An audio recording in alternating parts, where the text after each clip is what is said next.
آج یعنی 7 مئی 2026 کو جب اس آپریشن سندور کا 1 سال مکمل ہوا، آپ کو بتا دیں کہ گزشتہ برس پاکستان کی جانب سے کی گئی گولہ باری میں ضلع پونچھ کے مختلف سرحدی علاقوں میں 14 افراد شہید ہوئے تھے، جن میں معصوم بہن بھائی زویا اور زین بھی شامل تھے۔ پہلی برسے پر شہداء کے اہل خانہ کے زخم ایک بار پھر آج تازہ ہو گئے، جبکہ بڑی تعداد میں لوگوں نے زویا اور زین کے گھر پہنچ کر اہل خانہ سے تعزیت کی اور انہیں خراج عقیدت بھی پیش کیا۔ ساتھ مقامی لوگوں نے حکومت اور انتظامیہ پر وعدہ خلافی کا الزام عائد کرتے کہا کہ 1 سال گزرنے کے باوجود سرحدی علاقوں میں حفاظتی بنکرز تعمیر نہیں کیے گئے۔ عوام نے مطالبہ کیا کہ پونچھ کے تمام حساس علاقوں میں فوری طور پر زیر زمین حفاظتی بنکر تعمیر کیے جائے تاکہ مستقبل میں قیمتی جانوں کو محفوظ بنایا جا سکے۔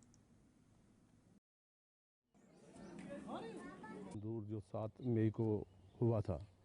اس میں جو ہمارے دلوں کو زخم لگا تھا، وہ جب بھی ہر سال 7 مئی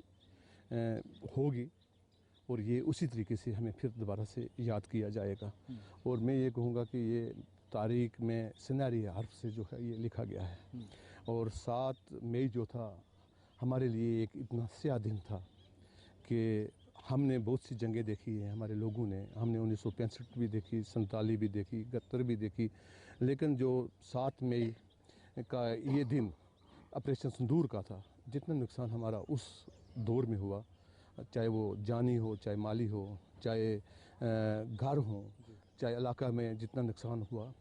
تو ہمیں آج بھی ہم اس کو یاد کرتے ہیں اور ہمیں بڑے دکھ سے یہ بات بھی کہنی پڑتی ہے۔ آپریشن سندور، میں یہ کہوں گا کہ یہ جب آپریشن سندور ہوا تھا تو اس وقت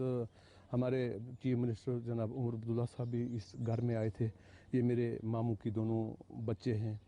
اور ہم تو اس وقت بھی ہمارا پورا پریوار جو ہے وہ دکھ سے بھرا ہوا ہے کہ ایک گھر میں 2 پھول تھے اور دونوں کے دونوں پھول آپریشن سندور میں جو ہے وہ مرجھا گئے ہیں۔ پھر بھی ہم اس ہمت سے ہیں اور اس لگن سے ہیں کہ یہ ہمارا ملک جو ہے اس پہ ہماری جانیں بھی قربان ہو جائیں، ہمارے بچے بھی قربان ہو جائیں، ہمارا تاکہ دوسرا جو وہ ملک ہے اس کی یہ طاقت نہ ہو کہ وہ اس پہ انگلی اٹھائے۔ اور ہم آج نہیں، ہم نے 1947 میں بھی ہندوستان کا ساتھ دیا، 1965 میں بھی۔ سندور لانچ ہوا اور اس دن جو شہادتیں ہوئیں وہ عوام پونچھ کے لیے فراموش کرنا شاید ناممکن ہوگا، چونکہ آج بھی وہی امید، وہی دکھ آج بھی زویا اور زین کے والدین کی آنکھوں میں ہے، جو 1 سال قبل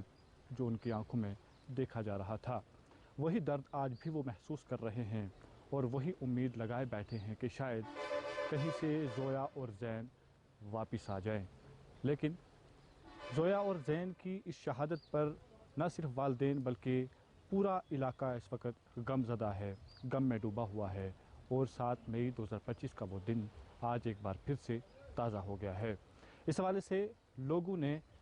اس موقع پر زین اور زویا اور تمام ان شہیدوں کو خراج عقیدت پیش کیا جنہوں نے آپریشن سندور کے دوران اپنی قیمتی جانیں اس ملک عزیز کی خاطر قربان کر دی۔ گلستان نیوز کے لیے عرفان مغل منڈی پنچ سے۔ سندور جو 7 مئی کو ہوا تھا اس لیے ہو چاہے، لیکن ہمیں بڑے افسوس کے ساتھ یہ کہ خاص کر کے یہ دن جو ہے کا فیصلہ ہے، اس پہ ہم دوہری بات کچھ نہیں کریں گے۔ ماں باپ کے لیے دعا کریں کہ جس میں کہ جو ہے باقاعدہ طور پر وہ صبر و استقلال سے جو ہے وہ اپنا کام چلائیں۔ میں یہ بھی آپ کو بتاتا چلوں، یہ دونوں میاں بیوی میرے پاس جو ہے ملازمین ہیں اس وقت، اور باقاعدہ طور پر ان کی آنکھوں سے جو آنسو وہ تھم نہیں رہے ہیں۔ ہم بہت کوشش بھی کرتے ہیں کہ ان کو جس حد تک ان کی حوصلہ افزائی کی جائے۔